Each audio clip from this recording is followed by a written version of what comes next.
Բուն TV-ի եթերում եւ լողում է նավը հաղորդաշարի հերթական թողարկումն է։ Այս եթերաշրջանը մենք նվիրել ենք կինոռեժիսոր Հարություն Խաչատրյանի 70-ամյակին եւ հոբելյանական թողարկման հերթական հաղորդաշարը նվիրված է Սահման ֆիլմին 2019 թվականին թողարկված։ Պարոն Խաչատրյան, զրուցենք Սահմանի մասին եւ շնորհակալություն մեզ հյուրընկալվելու համար։ Բարի գալուս եւ շատ շնորհակալ եմ ես, որովհետեւ կուզեի որ ֆիլմերը ցուցադրվեին հեռուստատեսությամբ, որովհետեւ հատկապես այն ֆիլմերը, որոնք Հայաստանից փախնելու եւ չվերադառնալու մասին են, եւ ֆիլմեր, որոնք Ղարաբաղյան պատերազմի մասին են, ֆիլմեր, որը մեր մեջ առաջացրել են հիվանդություններ, դարդուցավ, անհանգստություններ, մենք կորցրել ենք շատ մարդկանց։ Իմ թոռը մասնակցել է պատերազմին, թոռնիկս։ Իմ տղան է մասնակցել, ինսուլտներ եմ ստացել ես, սպասելով նրանց եւ սպասելով ամենավատ բաներին։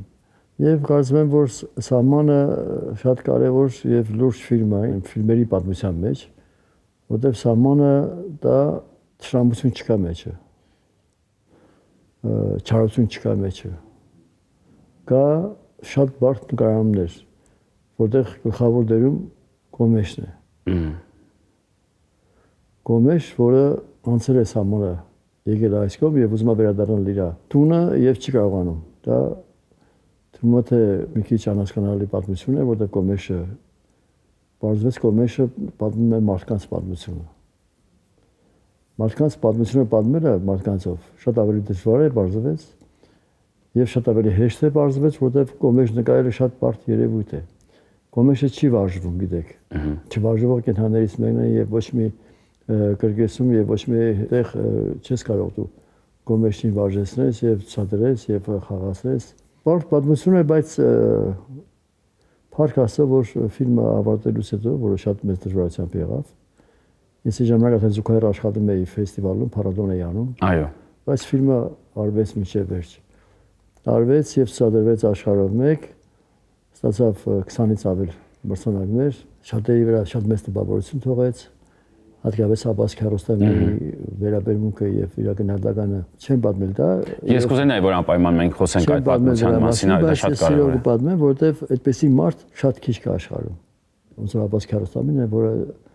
ոչ միայն մեծ ռեժիսոր էր միայն, մեծ արվեստագետ էր միայն, մեծ պոետ էր, մեծ լուսանկարիչ էր, այլ նաեւ մեծ մարդ էր շատ։ Մենք միասին մեր կուրսի բաներին, մեր աշակերտներին բերեցինք միասին Երևանում Ոսկե ծիրանի շրջանակում դա Ոսկե ծիրանի շրջանակում դրանից առաջ դրանից հետո եւ պատկերացրա որ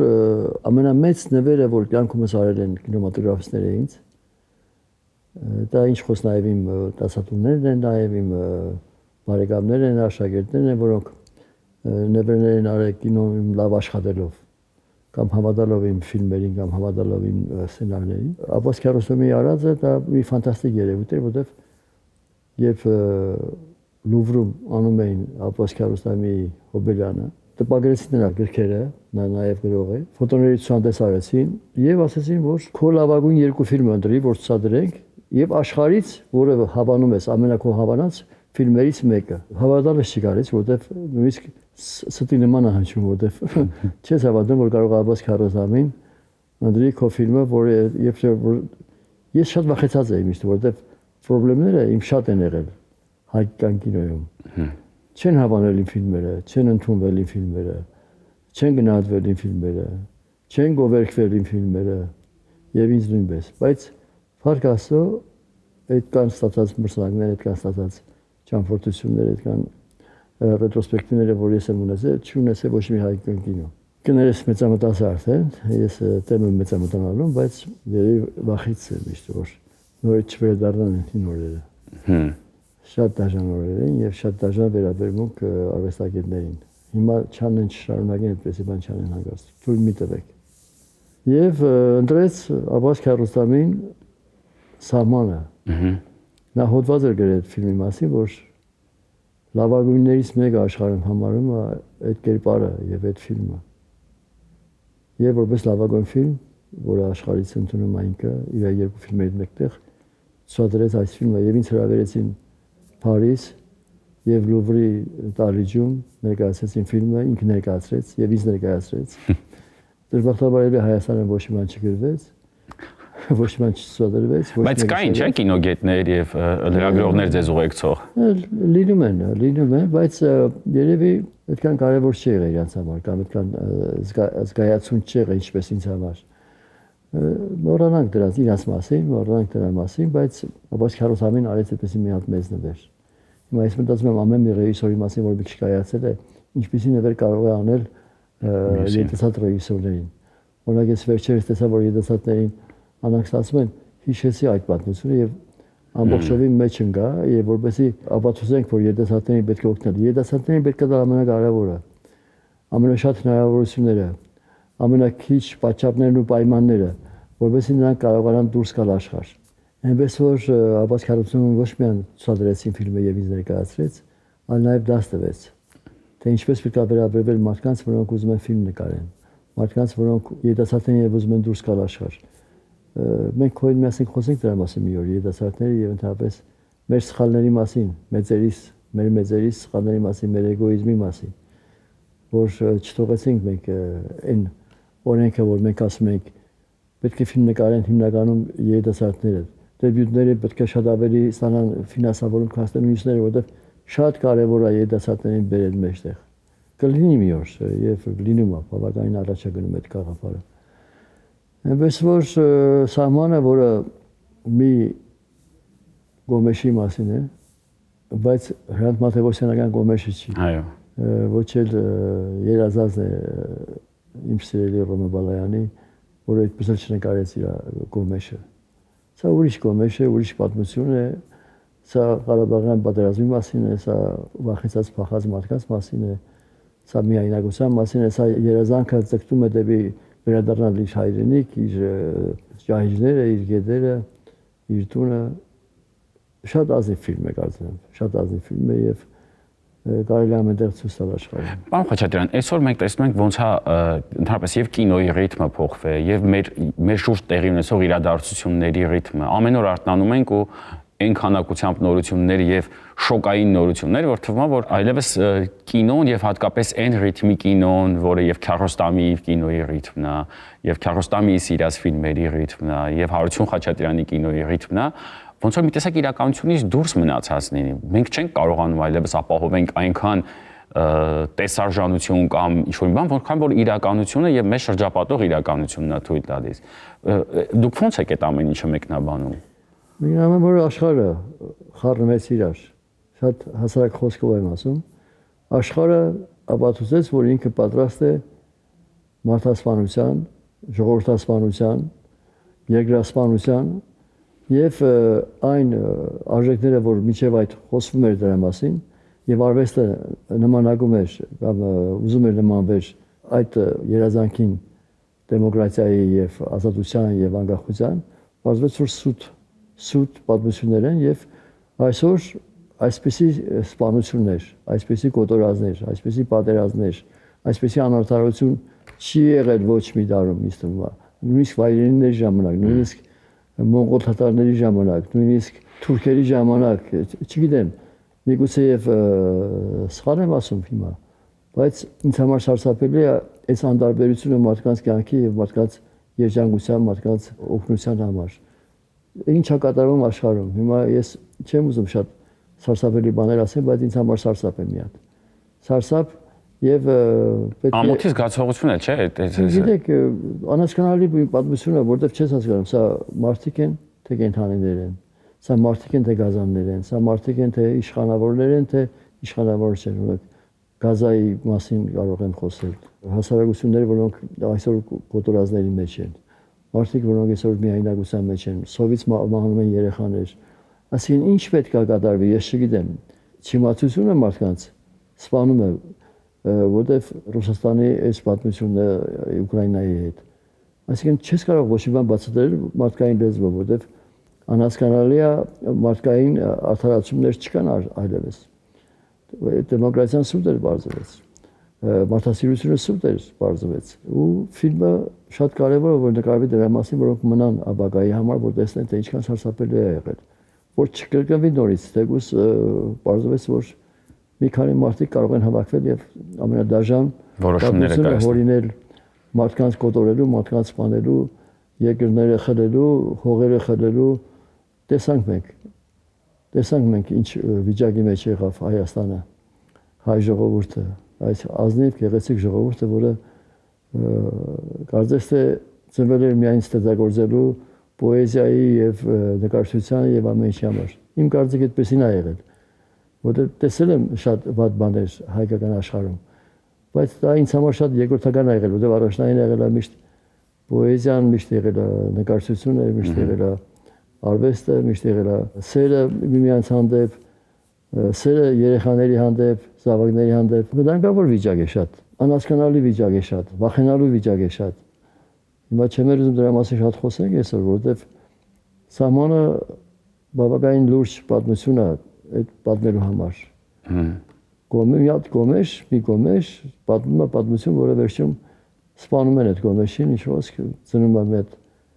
որֆուկ, որը չգիտի ուր գնա սահմանից այս կողմ,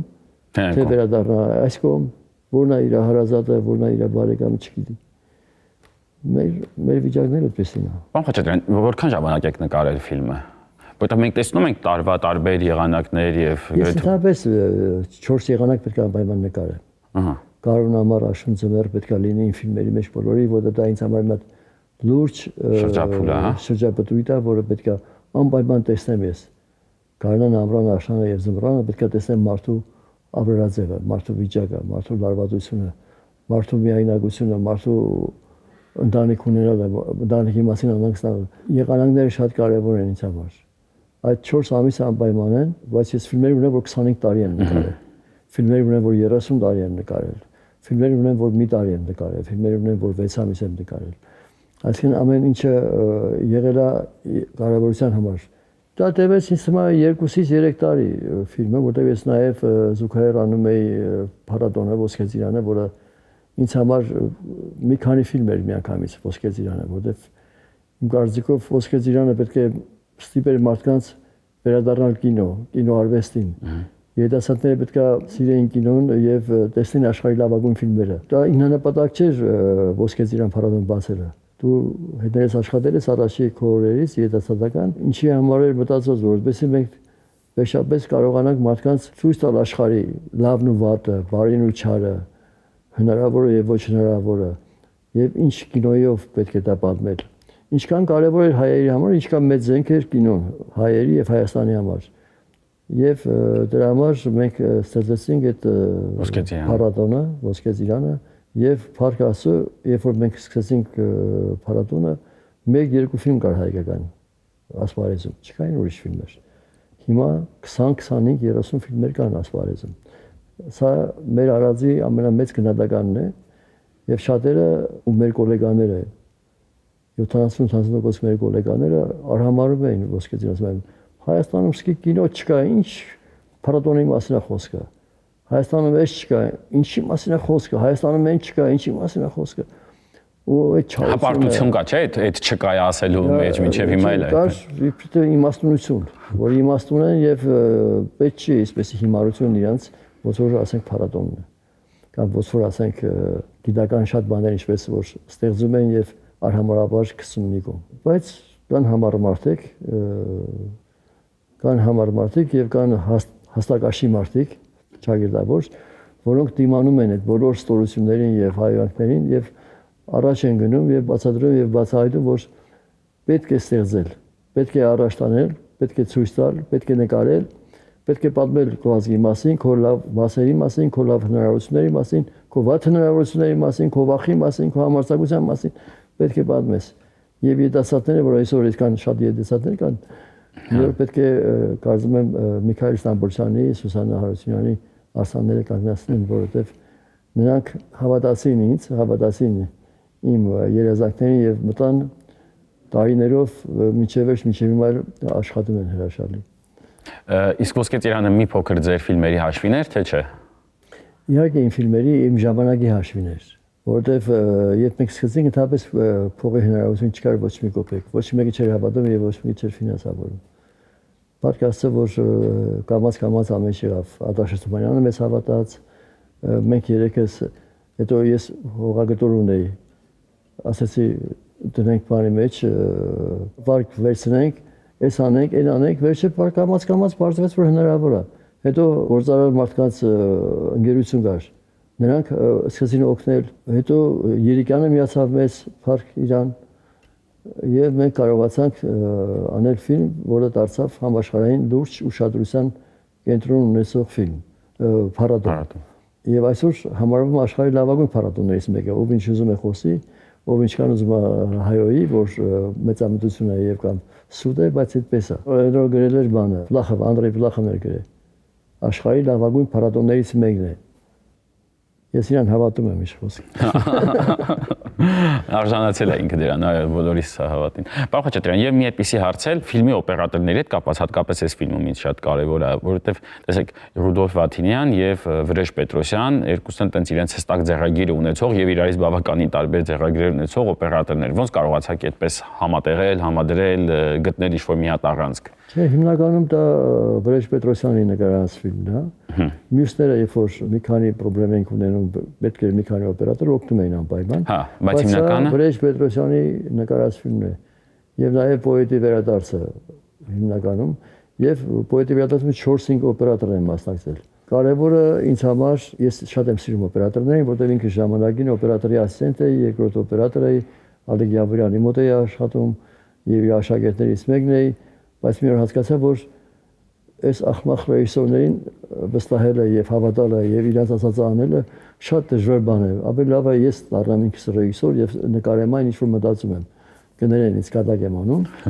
բայց եւ այդպես ես դուրս եկա օպերատորությունից եւ անցա ռեժիսուրային,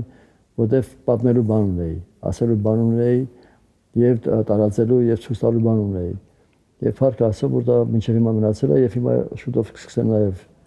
Վահան Տերյանի մասին ֆիլմը, որը կարծում եմ շատ կարևոր է հայ ազգի համար եւ աշխարհի համար նույնպես։ Դե ձեր պատմելիքներից եւ պատմելու բան ունենալու մեծ վկայություններից մեկն էլ հիմա մենք առաջարկում ենք, որպեսզի դիտենք մեր հերոստատիտողի հետ, եթերում եւ լողում է նավը հաղորդաշարն է եւ մենք ձեզ առաջարկում ենք դիտել Սահման ֆիլմը, որի թողարկումը եւ համաշխարհային պրեմիերան տեղի ունեցել 2009 թվականին։ Հաճելի դիտում եմ մաղթում բոլորիդ։ Շնորհակալություն, պարոն Խաչատրյան։ Շնորհակալություն, բարեկամ։